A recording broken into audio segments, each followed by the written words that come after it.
Mateus capítulo 10, verso 28. Diz assim a palavra de Deus.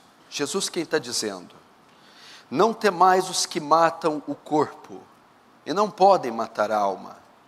Temei antes aquele que pode fazer perecer no inferno, tanto a alma como o corpo.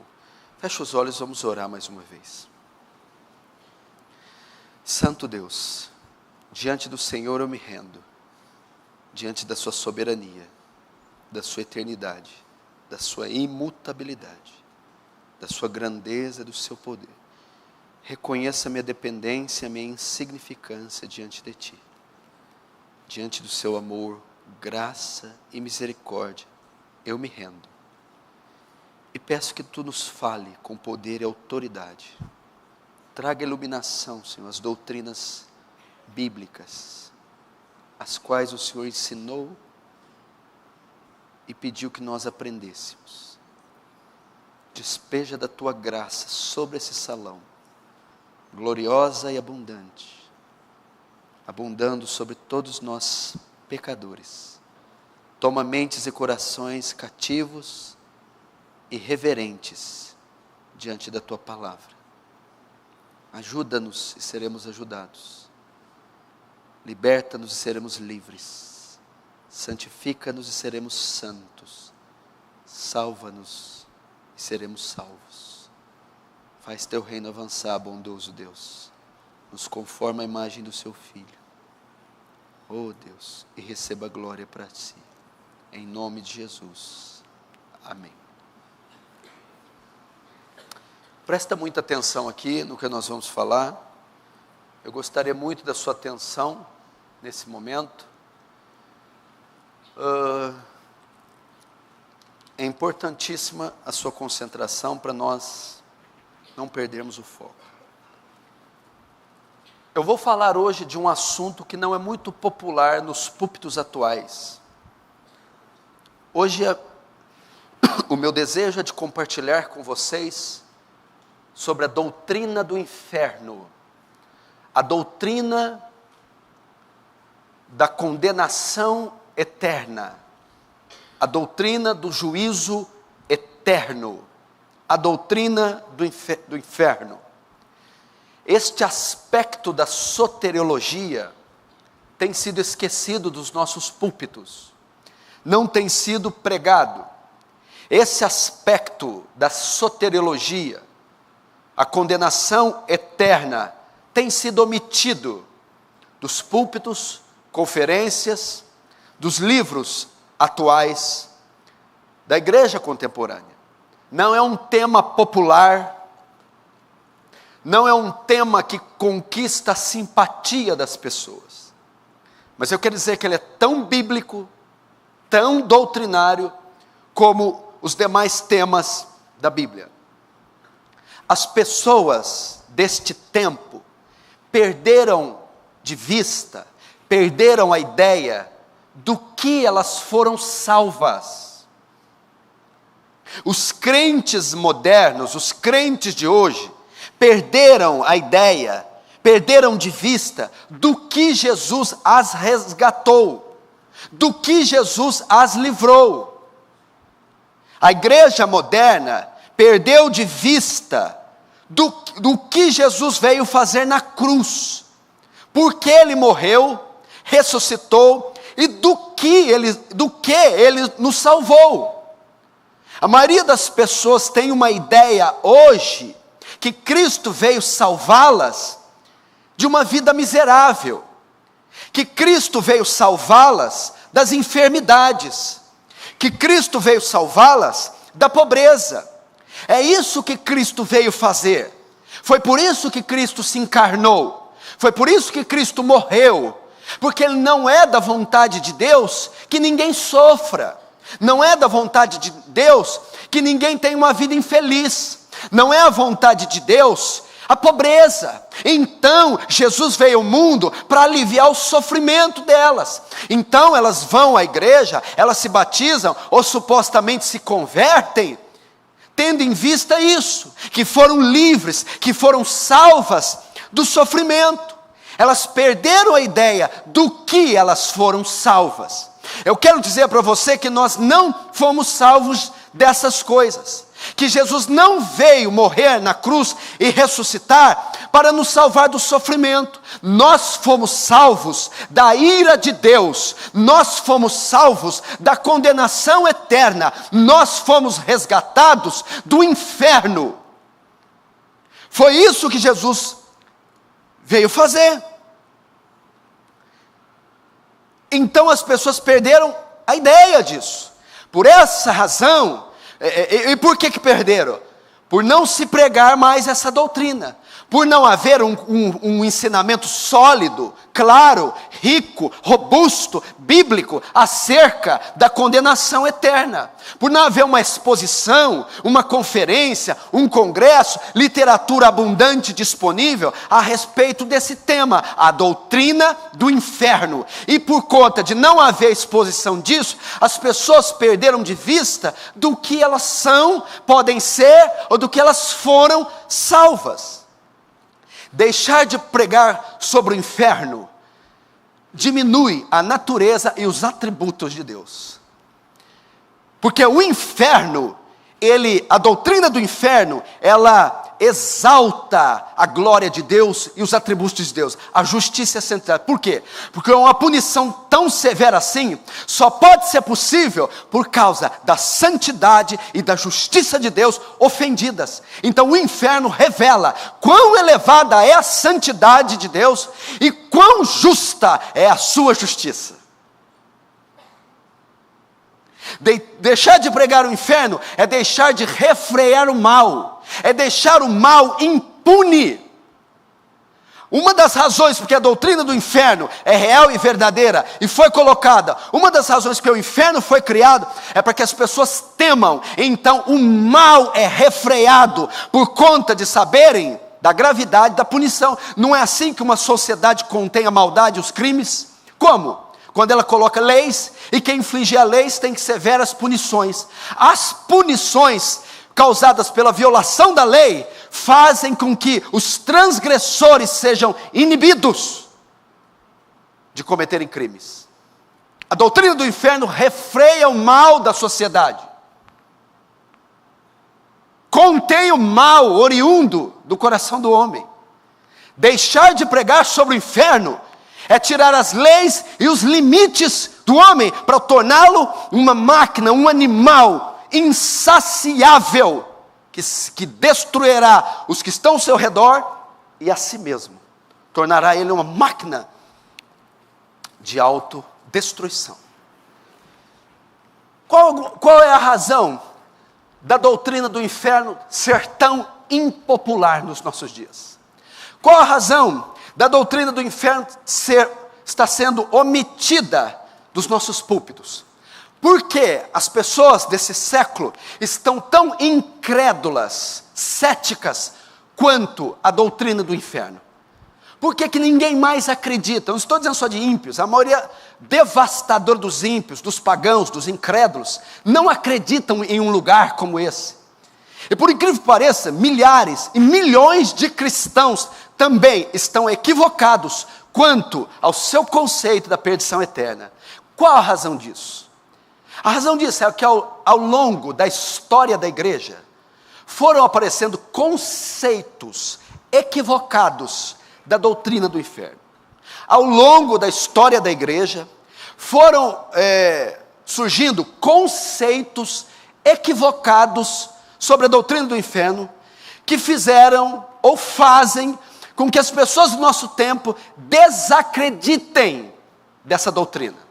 Eu vou mencionar pelo menos 3 conceitos equivocados sobre a doutrina do inferno, e principalmente esses 3 são responsáveis por fazer a nossa sociedade moderna não acreditar ou não dar ênfase na doutrina do inferno. O primeiro conceito é o que chamamos de agnosticismo. 3 deles eu quero citar: o agnosticismo, o aniquilacionismo e o universalismo. São essas as correntes mais fortes sobre o inferno, que estão equivocadas. o agnosticismo, o aniquilacionismo e o universalismo. São conceitos que foram surgindo ao longo da história da igreja. O primeiro é o agnosticismo. O que é o agnosticismo? Para sabermos isso, nós temos que saber o que significa a palavra agnosticismo. Essa é derivado de uma palavra grega, gnosis. O que quer dizer gnosis? Quer dizer conhecimento. Agnosis. E o A? O A quer dizer, é uma partícula negativa, não, sem. Agnosis, sem conhecimento. Agnosticismo, ele ensina o quê? Que se existe o inferno ou não, não existe conhecimento suficiente para saber. Os agnósticos, agnosis, sem conhecimento, eles dizem, não pode existir um lugar como o inferno, porque não há evidências, ninguém nunca foi para lá e voltou, não temos fotos, relatos, não temos provas físicas, visíveis, oculares de um lugar como esse. Então, por não termos informação suficiente de um lugar como o inferno, nós então não acreditamos que haja o inferno. Os agnósticos não acreditam na existência do inferno por razão de crerem que não há evidência suficiente. Os agnósticos não acreditam na Bíblia, evidentemente. A Bíblia para eles não tem valor nenhum. Então a revelação bíblica não é suficiente para os agnósticos. A segunda posição que nós encontramos na história da igreja é o aniquilacionismo. O que é o aniquilacionismo? Vamos entender a palavra, o que quer dizer aniquilar. Você conhece aqui a palavra latina ex nihilo, do nada. A palavra nihil, quer dizer nada. Aniquilar, anihil, sem, não. Anihilar quer dizer sem nada, reduzir a nada.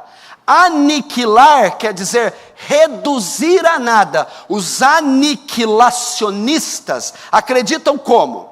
Que a pessoa boa, que crê em Deus, justa, quando ela morre, ela vai para o céu. Mas a pessoa má, injusta, incrédula, quando ela morre, ela não vai para o inferno. Inferno não existe. Eles acreditam em uma punição, mas ela não é eterna. O que Deus faz com os maus? Ele aniquila, ele reduz a nada, ele simplesmente faz os maus desaparecerem, tanto o corpo quanto a alma, simplesmente deixam de existir, são aniquilados. Existem aniquilacionistas hoje? Sim, as testemunhas de Jeová. Eles são aniquilacionistas. Eles não acreditam na doutrina do inferno. Para eles, quem é mau, pecou, Deus simplesmente aniquila.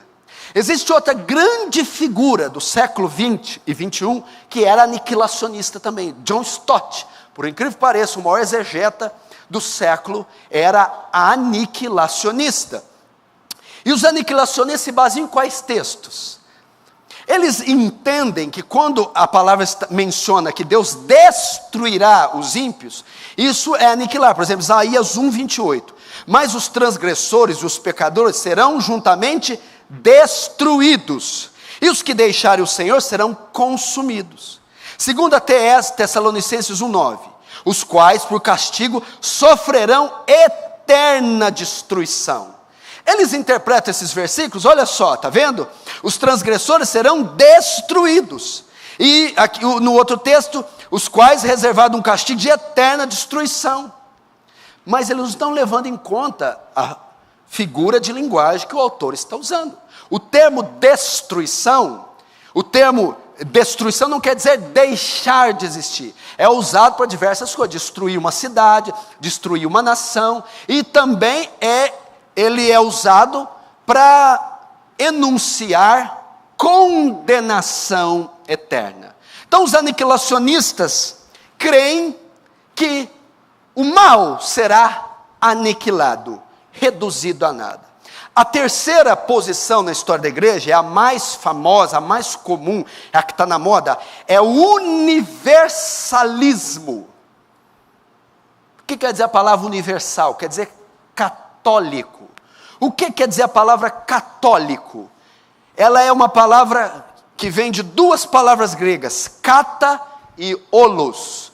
Kata quer dizer junto, olos quer dizer todo. Todos juntos.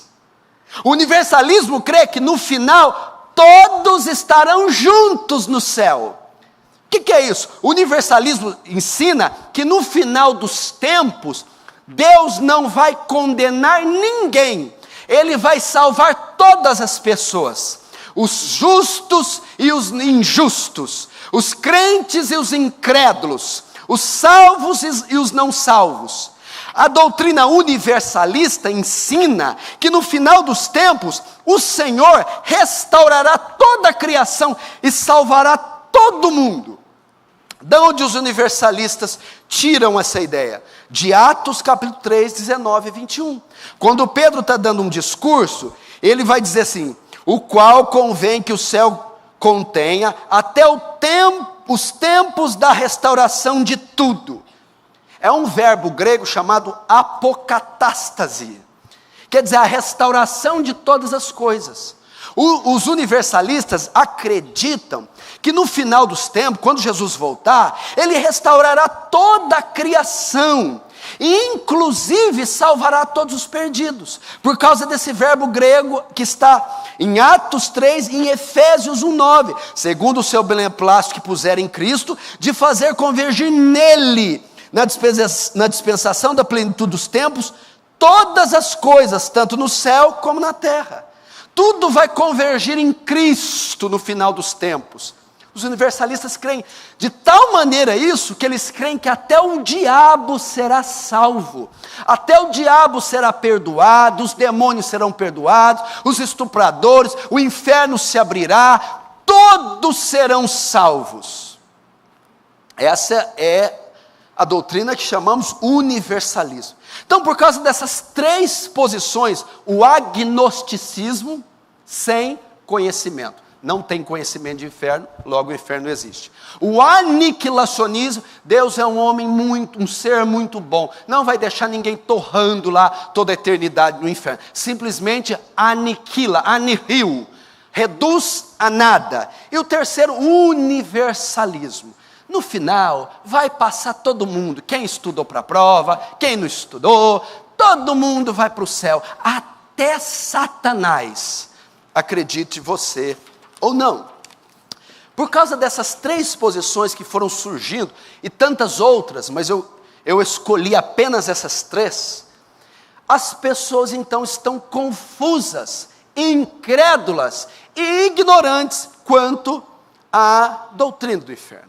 Agora existe uma quarta posição, é a posição bíblica sobre o inferno, é o que a Bíblia diz sobre o inferno. A quarta posição ensina o quê? Que existe sim um lugar de sofrimento consciente da alma eterno, chamado inferno. A Bíblia diz que existe sim um lugar de sofrimento consciente da alma e eterno, chamado inferno. A doutrina do inferno, para que você saiba, isso é o que a Bíblia apresenta. A doutrina do inferno, ela não é muito exposta, nem muito clara no Antigo Testamento. É no Novo Testamento que nós vamos ter os nuances e as ideias mais profundas sobre o inferno. Paulo, em suas cartas, faz menção da doutrina. João fala dela em Apocalipse. Mas é Cristo quem propicia o mais amplo estudo e menção sobre a doutrina do inferno. Interessante isso, curioso isso, por incrível que pareça.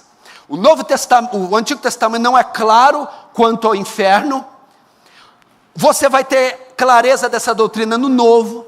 Paulo faz citações do inferno, João faz menções, principalmente Apocalipse 20, mas quem propicia, proporciona O mais amplo ensino sobre o inferno é o nosso Senhor e nosso Salvador, Jesus Cristo. Ele é quem mais falou do inferno. Foi o nosso Salvador. Por que será que foi dada essa prerrogativa ao Senhor, ao Salvador? Para nos anunciar o terror que é o inferno. Você pode notar isso em algumas referências que eu vou ler aqui. Jesus é quem mais fala sobre o inferno. Em Mateus 5:22, Jesus diz: quem lhe chamar tolo estará sujeito ao inferno de fogo. Mateus 5:29 e 30, Jesus diz que a punição do inferno será tão severa que seria melhor perder um membro do corpo. Em Mateus 7:19, Jesus diz que a árvore que não produz fruto será cortada e lançada no fogo, uma menção do inferno. Em Mateus 8:12, Jesus diz que quem rejeita o evangelho será lançado nas trevas exteriores, onde haverá choro e ranger de dentes, outra menção sobre o inferno. Em Mateus 13:40, 50, na parábola do joio, da rede, ele diz que no final do mundo serão punidos. Isso é uma menção ao inferno. Marcos 9, 42, 48, ele menciona um lugar onde o verme não morre, e nem o fogo se apaga, nem a ferida cicatriza. Uma menção no inferno. Nós temos também na parábola dos talentos, na parábola das bodas, na parábola das ovelhas. Ele diz para aquele que condena, que irão para o fogo eterno. Outra referência ao inferno. O ensino sobre o inferno não pode ser negado, pois é uma doutrina extrema, explicitamente bíblica. Negar a doutrina do inferno é negar a própria palavra de Deus. Jesus ensinou explícita e claramente a doutrina do inferno. E nós, como pastores fiéis, necessitamos ensinar também essa doutrina. Existem 4 palavras bíblicas para inferno. 4 palavras, das quais 3 são gregas e uma hebraica. Ok? Existem 4 palavras para inferno na Bíblia. Uma delas é Sheol, a outra dela é Hades, a outra Geena e a outra Tártaros. Essas 4 palavras são utilizadas para se referir a inferno. No hebraico, no Antigo Testamento, Sheol, e as outras 3 no grego, no Novo Testamento. Hades, Geena e Tártaros. São palavras usadas para se referir ao inferno. A primeira delas é Sheol, usada no Antigo Testamento. Essa palavra era usada para designar o quê? Sepultura, túmulo, mundo dos mortos, ou lugar de sofrimento da alma.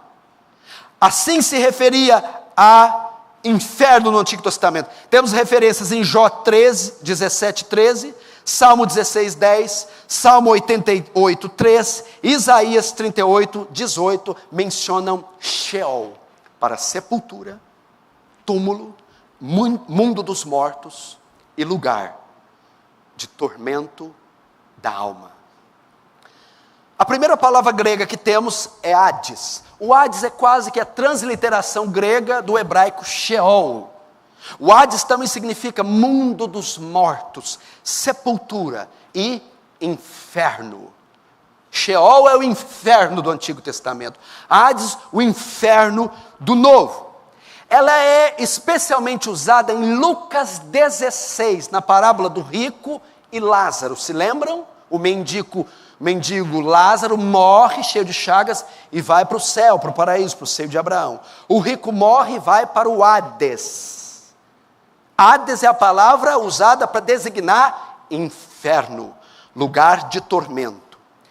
Temos a outra palavra também usada, Tártaro, ou Tártaros. Ela é mencionada uma vez só na Bíblia. Ela está na segunda carta de Pedro, capítulo 2, verso 4. O que é o Tártaros? É um lugar designado para demônios. São cadeias eternas, onde estão aprisionados neste instante demônios para o dia do julgamento. Todos os demônios estão aqui na terra? Não. Lembra a rebelião que teve no céu? Satanás, Lúcifer. O dragão com a sua cauda levou um terço das estrelas do céu. O dragão é Satanás, um terço das estrelas é um terço dos anjos. Houve a rebelião e esses anjos foram lançados na terra. Mas foram todos que estão aqui? Não. Alguns anjos caídos, demônios, estão aqui. Existem outros que estão presos em abismos, em cadeias, esperando o dia do juízo, para serem julgados e condenados. Aonde estão esses demônios? No Tártaros, também usado para inferno. Está lá em 2 Pedro 2,4. E o termo que eu quero entrar aqui hoje é o quarto, é o Guiena. O que é o Guiena? O que é o Guiena? Essa palavra Guiena, grega, vem do hebraico Guerrinon, Vale de Rinom. O Guiena é o lago de fogo, que está em Apocalipse 20. Não é nem o Sheol, nem o Hades, nem o Tártaro. É o lugar onde os três, Sheol, Hades, Tártaro, o ímpio, o falso profeta, a besta, tudo que não presta, será lançado junto, no Guiena, no lago de fogo, de Apocalipse 20, depois do julgamento, que o martelo for batido, a sentença for dada, vão ser lançados todos no lago de fogo, que arde como enxofre. E é sobre o Guiena que eu quero falar com você, para você entender um pouco. Primeiro,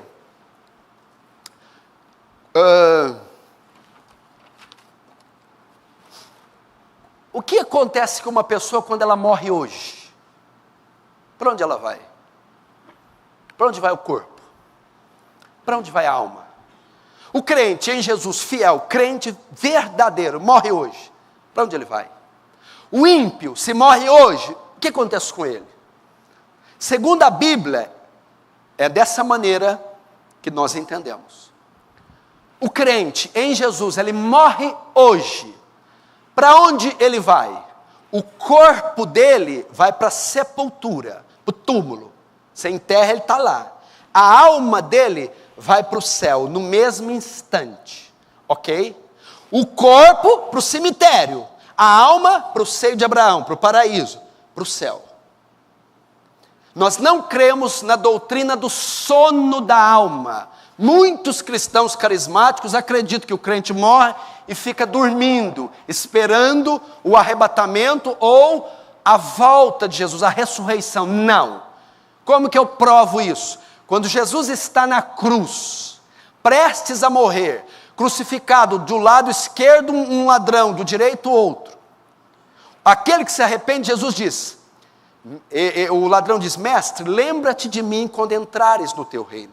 Em verdade, verdade te digo, que hoje mesmo estará comigo no paraíso. Essa frase de Jesus derruba muita doutrina e muita ignorância acerca disso. O que quer dizer? Quando Jesus morreu, para onde o corpo dele foi? A sepultura. E para onde a alma dele foi? Para o inferno. Não.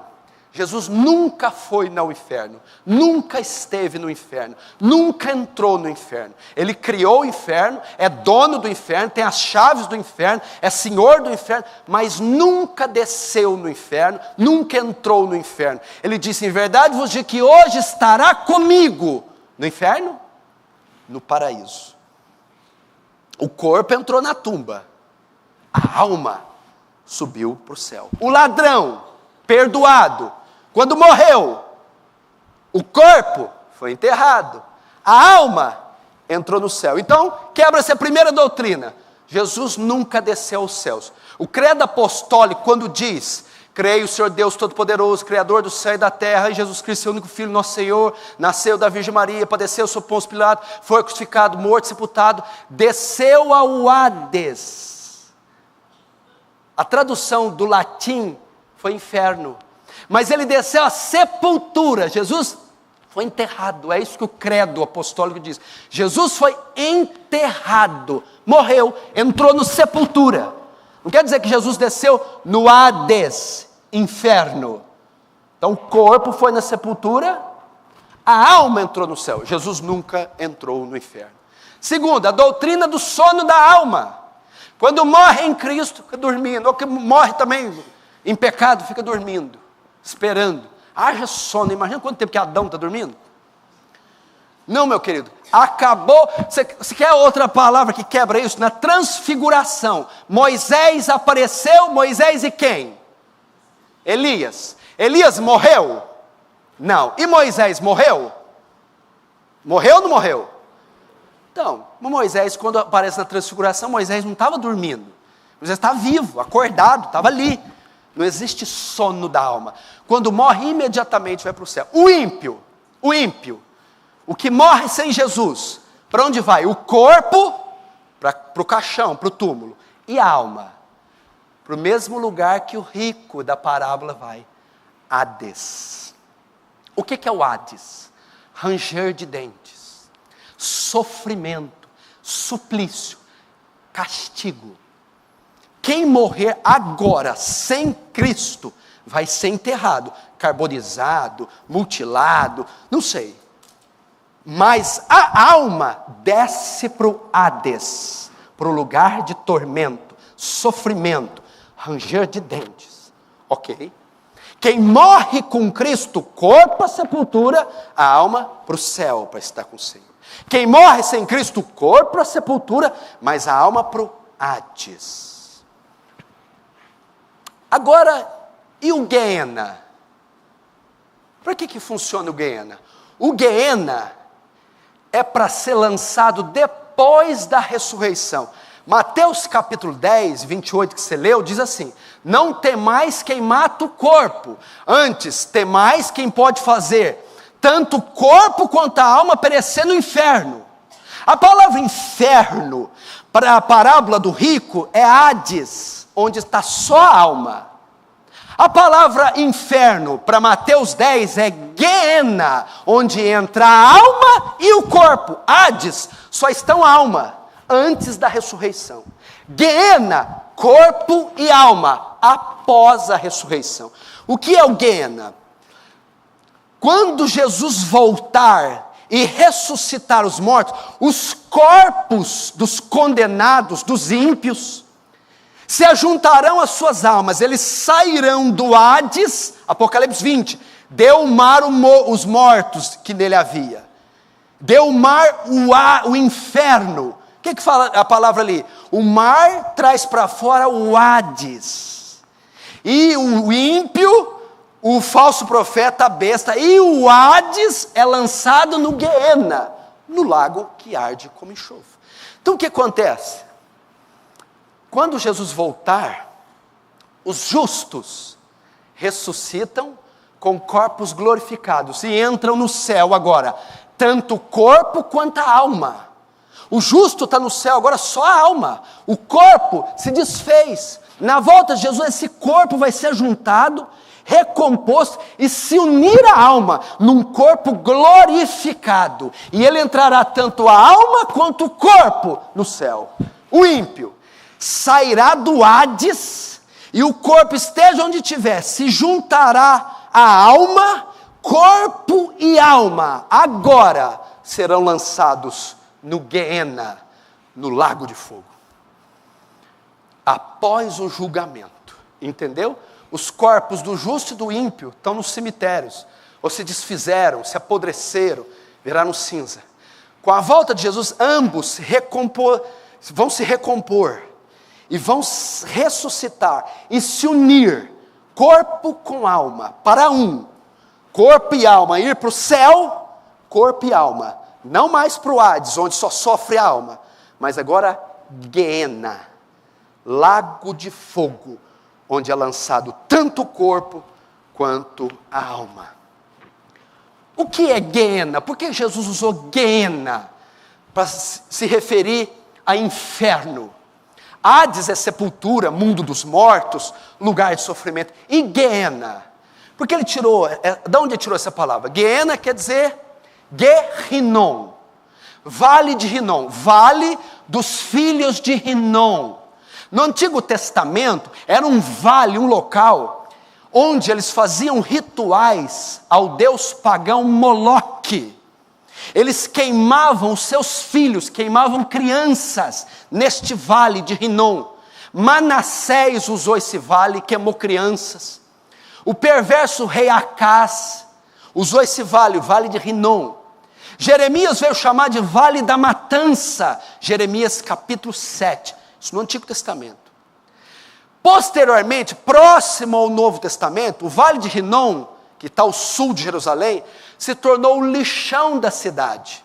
Então lá naquele vale, naquele precipício, nos tempos de Jesus, a cidade de Jerusalém usava aquele vale para lançar o seu lixo.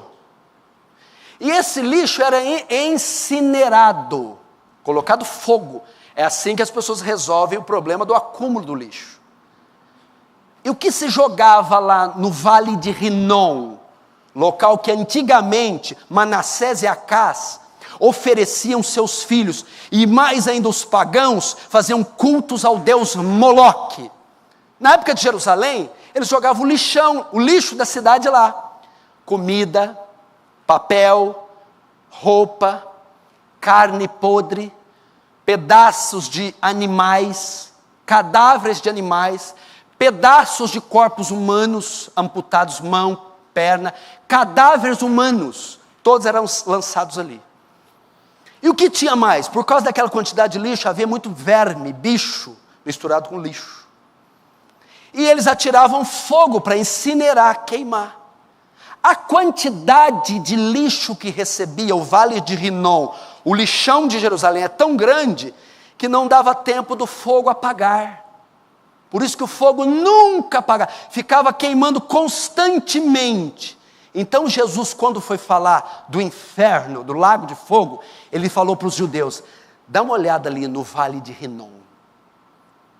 O inferno é semelhante a ele, onde o fogo jamais se apagará, onde o lixo da humanidade será jogado, pecadores, estupradores, assassinos, bandidos, onde a carne estará em contínua decomposição, vermes comendo, e um fogo que jamais se apagará. É por isso que ele usou vale de Rinom, lugar de matança, lugar de juízo, onde o lixo é jogado.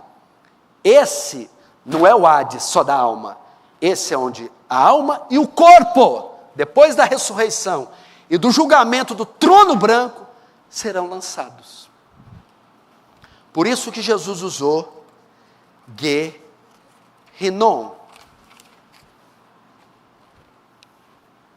Só um parênteses aqui, a gente volta. Tem alguém vivendo em pecado aqui? Não recebeu Jesus? Não nasceu de novo? Sabe para onde vai? Para o lixão do mundo. Ah, mas o fogo vai me queimar. Na ressurreição, tanto o ímpio como o justo recebem corpos indestrutíveis. O ímpio no inferno vai desejar morrer, vai desejar se cortar, se matar, mas ele receberá um corpo indestrutível, que não se consome, apenas é uma máquina de sofrer suplício e juízo. Por isso que ele falou, é o lugar que Jeremias se referiu, lugar da matança. É o lugar que os pagãos ofereciam sacrifício ao deus Moloque. É o lugar que Acás e Manassés mataram e ofereceram seus filhos como sacrifício. E é o local hoje, onde todo o lixo da sociedade de Jerusalém é despejado, em meio a corpos, cadáveres, lixo, vermes e um fogo que não se apaga. Quem está agora no lago de fogo? Ninguém. Os ímpios estão tudo no Hades, só a alma sofrendo. Os crentes estão tudo no paraíso, só a alma gozando da bem-aventurança. Na volta de Jesus, os ímpios serão lançados. Apocalipse 20, vamos lá, Apocalipse 20.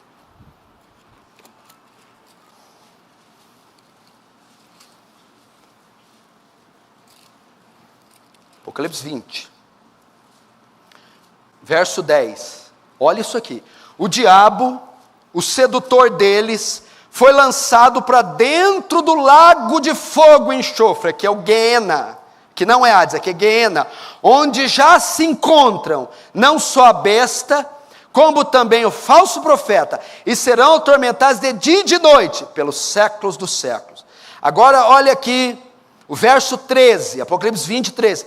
Deu o mar os mortos que nele estavam, a morte e o além entregaram os mortos que nela viviam, e foram julgados, um por um, segundo suas obras. Então, olha só, então a morte e o Hades foram lançados para dentro do lago de fogo, para o Guiena. Então esta é a segunda morte, o lago de fogo. E se alguém não foi achado escrito no livro da vida, esse foi lançado para dentro do Guiena. Então notem, o Hades que estão as almas ímpias hoje, no dia do julgamento, juntamente com as almas, será lançado no Guiena, no lago de fogo. O mar vai dar os mortos. Ressuscitarão Stalin, Hitler, Mussolini, todos os bandidos, fascínoros, incrédulos, ateus, desviados, perdidos, serão vomitados. O Hades trará a eles a vida, à tona, e eles serão lançados, junto com os corpos, no inferno. Vamos agora ver algumas características do inferno. Quer saber como é o inferno? Como é o inferno? Como são suas dependências? Vamos ver algumas características do inferno. Lucas capítulo 16.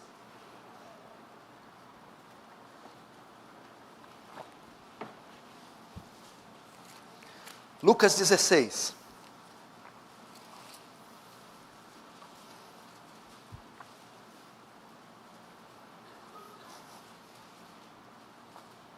Verso 19, Lucas 16, 19 diz assim: Ora, havia certo homem rico que se vestia de púrpura de linho finíssimo, e que todos os dias se regalava esplendidamente. Havia também certo mendigo chamado Lázaro, coberto de chagas, que jazia à porta daquele, e desejava alimentar-se das migalhas que caíam da mesa do rico, e até os cães vinham lamber-lhes as úlceras. Aconteceu morrer o mendigo e ser levado pelos anjos para o seio de Abraão. Morreu também o rico e foi sepultado. No inferno, estando em tormentos, levantou os olhos e viu longe Abraão e Lázaro no seu seio. Então, clamando, disse: Pai Abraão, tem misericórdia de mim, manda Lázaro que molhe em água a ponta do dedo e me refresque a língua, porque estou atormentado nessa chama.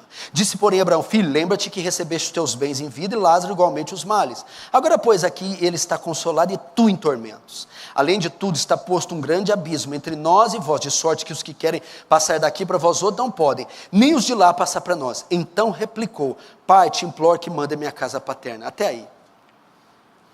Presta atenção, olhe para mim. É uma parábola que Jesus contou de dois homens morrendo. Lázaro e o rico. Lázaro, o mendigo, morre e vai para o céu. O rico morre e vai para o inferno. E aqui Cristo dá umas características do inferno. Aqui a palavra usada para o inferno é Hades. Mas é o mesmo conceito que vai haver no Guiena. Só vai mudar que ele vai receber um corpo. Vamos ver algumas características do inferno. Primeiro, verso 23. No inferno estando em tormentos.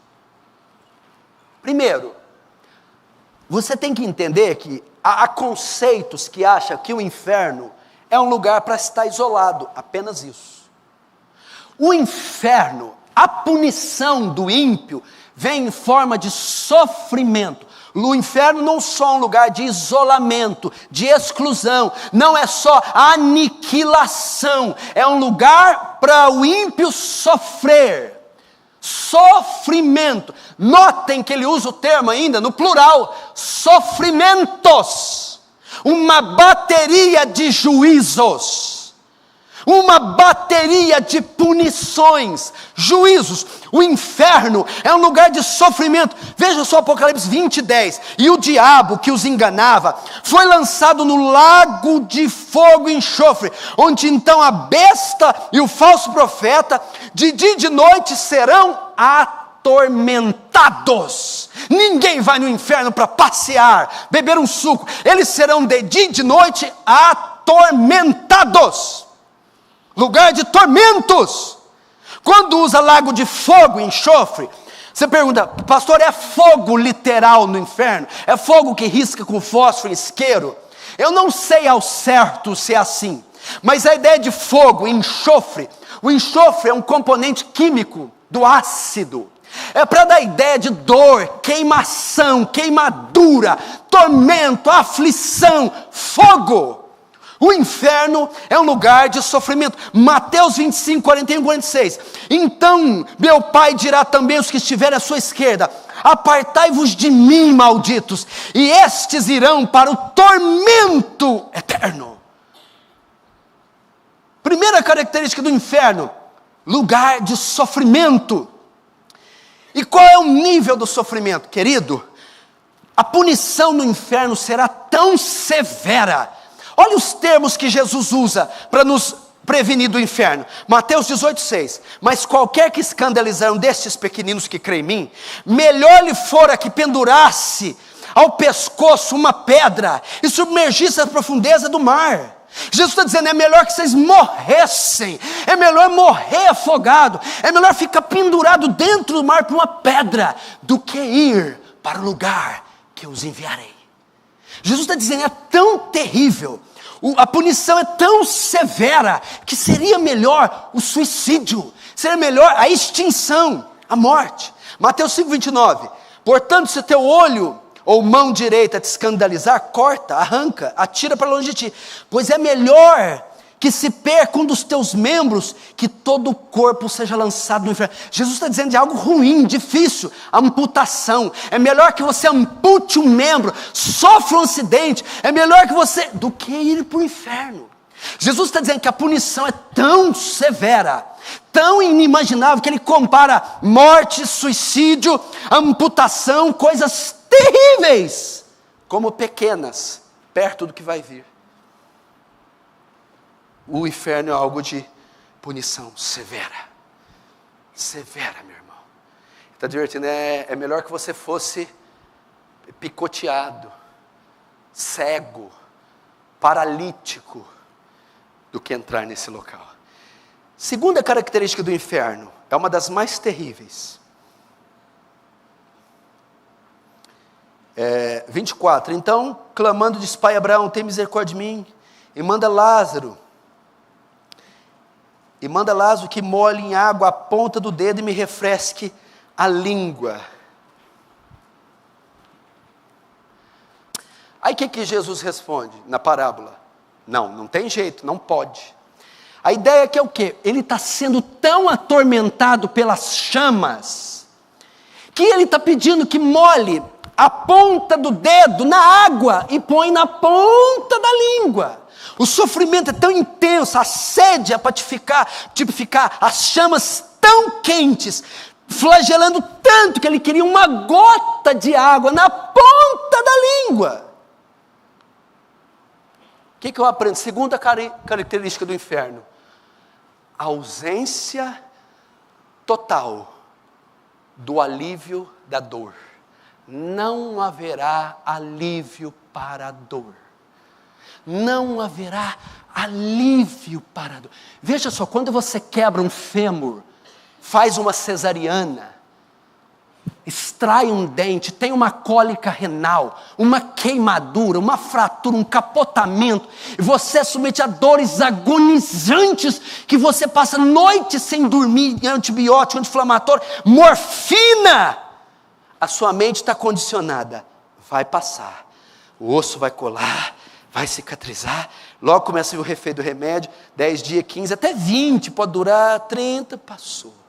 No inferno, não haverá um segundo sequer, onde vocês terão alívio da dor. Não há uma gota de água para refrescar a língua.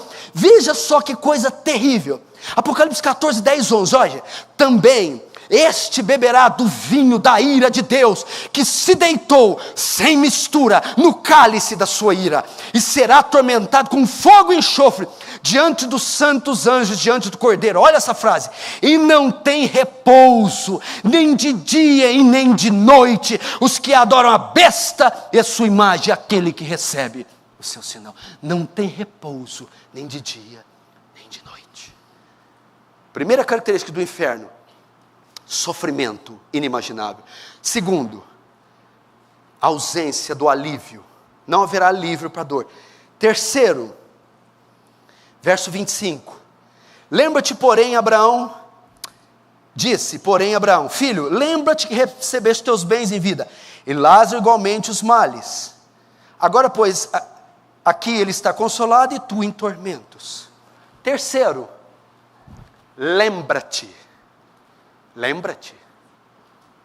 Lembra-te. Onde está o rico? No inferno.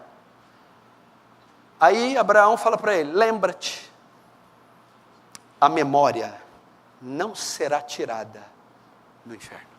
É um estado de sofrimento consciente da alma. Se estiver alguém aqui essa noite que vai para o inferno, vai se lembrar deste culto. A memória não será tirada. A consciência não será. Você vai lembrar da mãe, do pai, dos tios, dos cultos, da palavra, da cruz, do evangelho, dos cultos que você fechou o coração, dos seus pecados, das oportunidades que você rejeitou, do chamado que você não ouviu. A memória é uma das piores consequências do inferno. É a mente ficar comichando. Não será tirada as lembranças de toda a vida terrena. Não será tirada. Estado de sofrimento consciente. Consciente da alma. Quarta consequência. Veja só.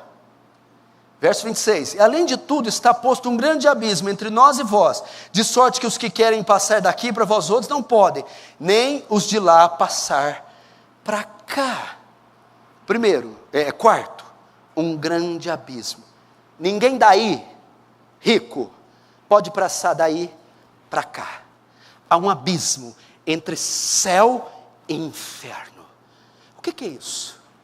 É um dos piores castigos para o condenado. Ele estará apartado para todo sempre da presença favorável de Deus.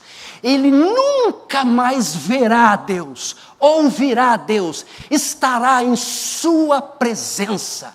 Ele estará condenado a viver separado de Deus por toda a eternidade. Olha o que diz 2 Tessalonicenses 1:8. Escute isso: com labareda de fogo, tomando vingança dos que não conhecem a Deus e dos que não obedecem ao evangelho do nosso Senhor Jesus Cristo, os quais por castigo, escute, padecerão eterna perdição longe da face do Senhor e da glória do seu poder, longe da sua face, eternamente separado de sua face.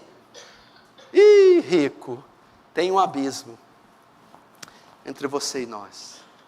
Ninguém daí nunca mais entrará aqui, nunca mais passará para cá. Olha esse texto que forte, Lucas 3:27. E ele vos dirá,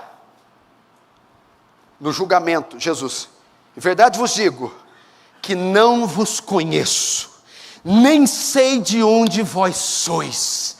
Apartai-vos de mim, saiam, apartem-se de mim, separem-se de mim. Para onde? Vós todos que praticai a iniquidade, ali então haverá choro e ranger de dentes. Outra tradução: e serão lançados no lago que arde como enxofre. Veja só, no julgamento os ímpios ouvirão da boca do Salvador: eu não vos conheço, não sei quem sois, apartem-se, separem-se de mim, saiam da minha presença. Quinto, o 26 ainda: de sorte que os que querem passar daqui para vós outros não podem, nem os de lá para nós. Olha, ninguém do céu pode ir para aí. E nem de lá para cá. Quinta consequência. O inferno não tem saída. Não há saída, não há um túnel para você escapar, não há porta para se abrir, uma chave, não há um meio, não há um lugar para se colocar a cabeça, como Apocalipse 6, quando a ira do Cordeiro vir, os homens gritarão, montes e outeiros caí sobre nós, pois quem pode suster-vos diante da ira do Cordeiro, pois ela é chegada.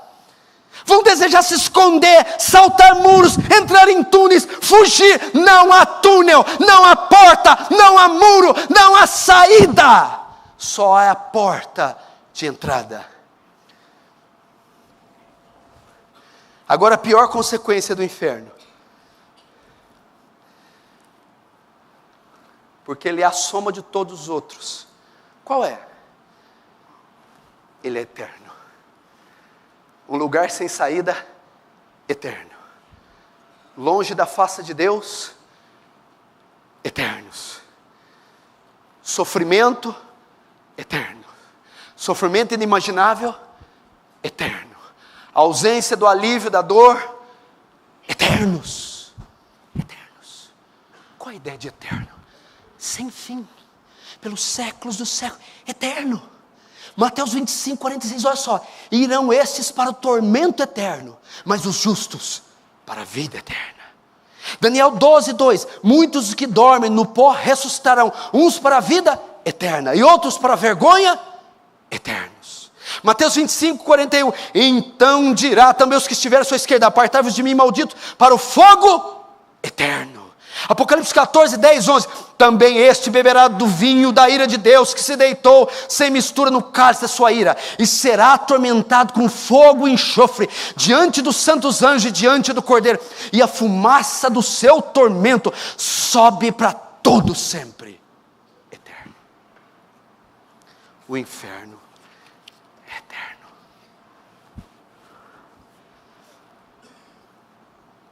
Eterno.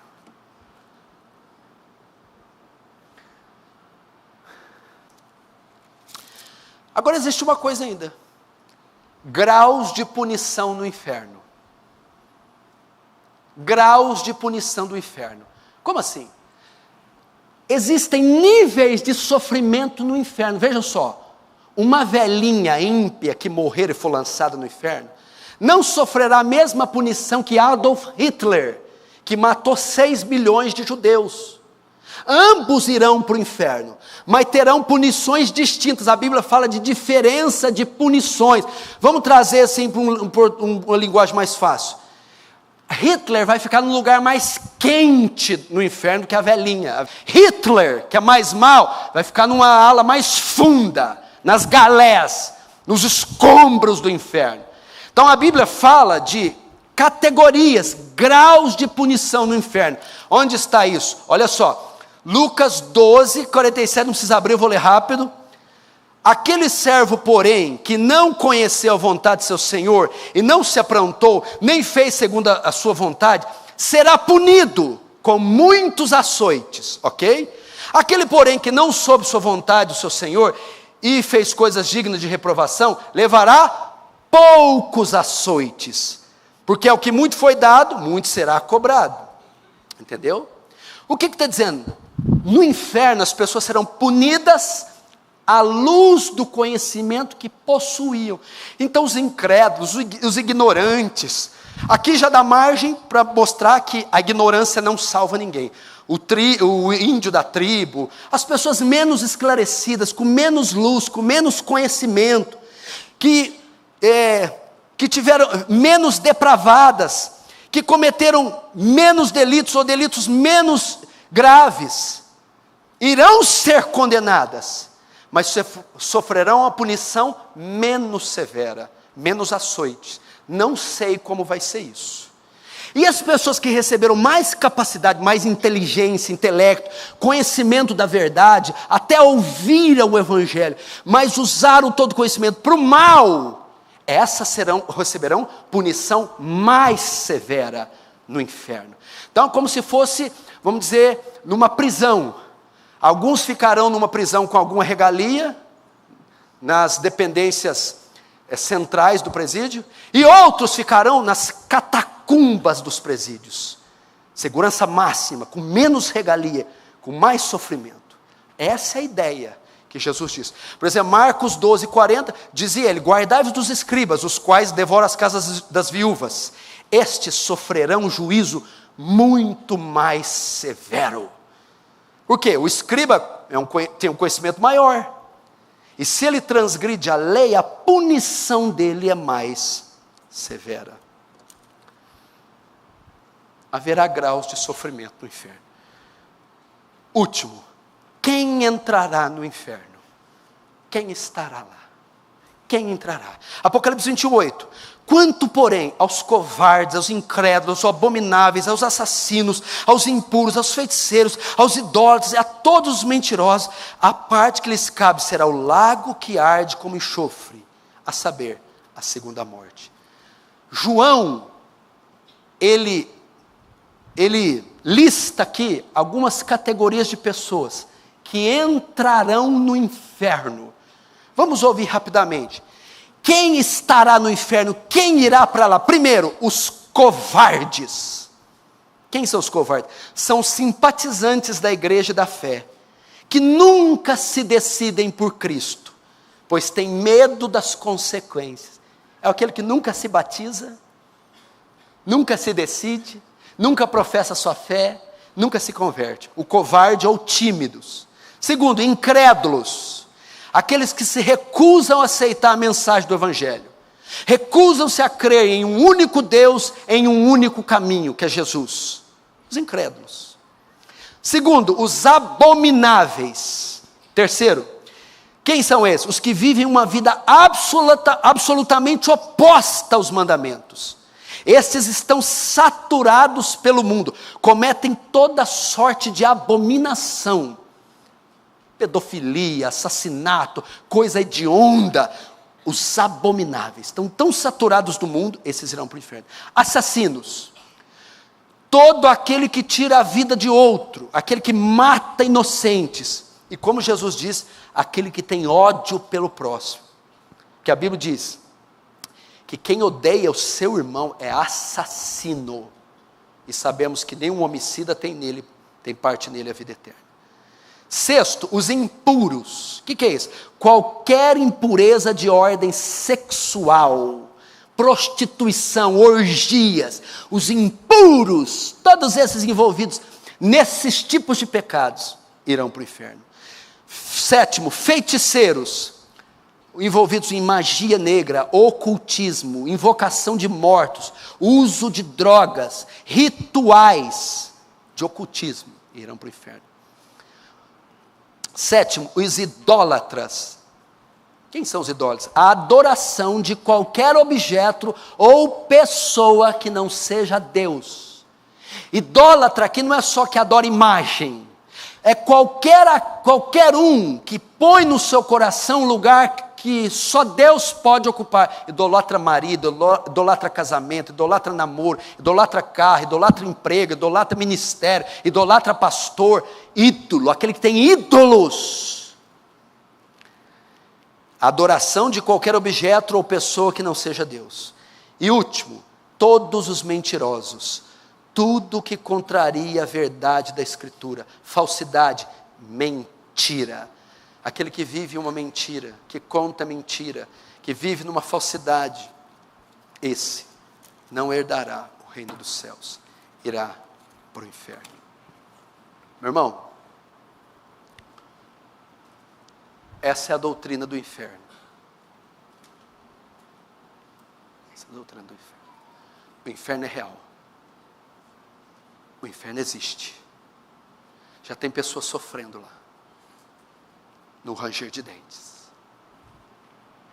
Um dia a trombeta soará, o Senhor voltará, os mortos ressuscitarão. E essas pessoas que estão no Hades hoje, ou as que estão aqui sem Jesus, ressuscitarão em corpos indestrutíveis, estarão diante do trono branco, serão julgadas e serão lançadas junto com a besta, o falso profeta, o Hades, todo que não foi achado escrito no livro da vida, o diabo, os demônios, no lago de fogo, no Guiena, e ficarão lá para sempre. Quem está preocupado com isso?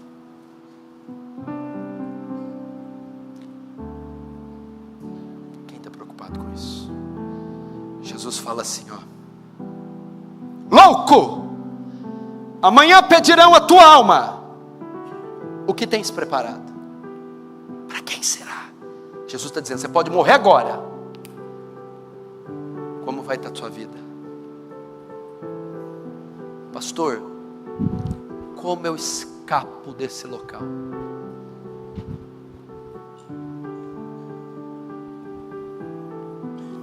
Oh, meu irmão, só uma maneira de você não ir para o inferno é através de Cristo, é se arrependendo dos seus pecados, convertendo-se ao Evangelho, convertendo-se a Cristo. Não importa a quantidade de vezes que você já veio nessa igreja, a quantidade de bem que você faz, de cestas básicas que você doa. A salvação não é pelas obras, ela não é meritória.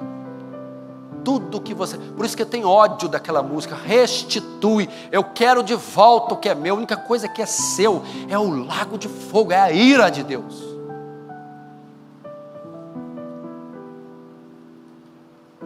A única maneira de você ser salvo é se arrependendo dos pecados e confiando na cruz de Cristo, é tendo uma nova vida, é abandonando as práticas, a mentira, é abandonando o pecado e o Deus desse século, é abandonando os ídolos, é voltando as costas para o pecado e se voltando para o Senhor.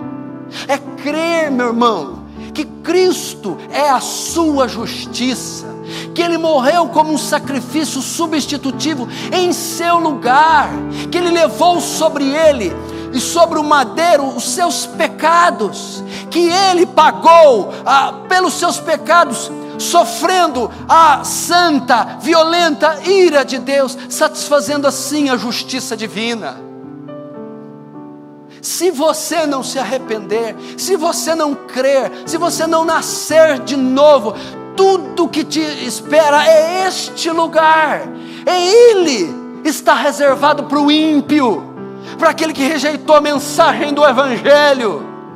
Mas essa noite eu convido você e todos que me veem, olhe para Cristo, olhai para mim vós e todos os termos da terra, e sereis salvos. Olharam para Ele e foram iluminados, e os seus rostos não foram confundidos. Eu, quando for levantado, todos atrairei a mim.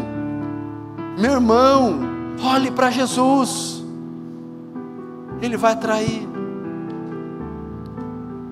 Assim como Moisés ergueu a serpente no deserto, assim importa que o Filho do Homem seja levantado. É Cristo. Você tem algum parente? Leve Cristo a Ele. Essa aqui é uma das principais razões de nós evangelizarmos. Não tem motivação nenhuma para evangelizar. Agora você tem. É desse lugar que você vai salvar sua mãe, é desse lugar que você vai salvar teus filhos, é desse lugar que você vai salvar seu pai, é desse lugar que você vai salvar seu marido.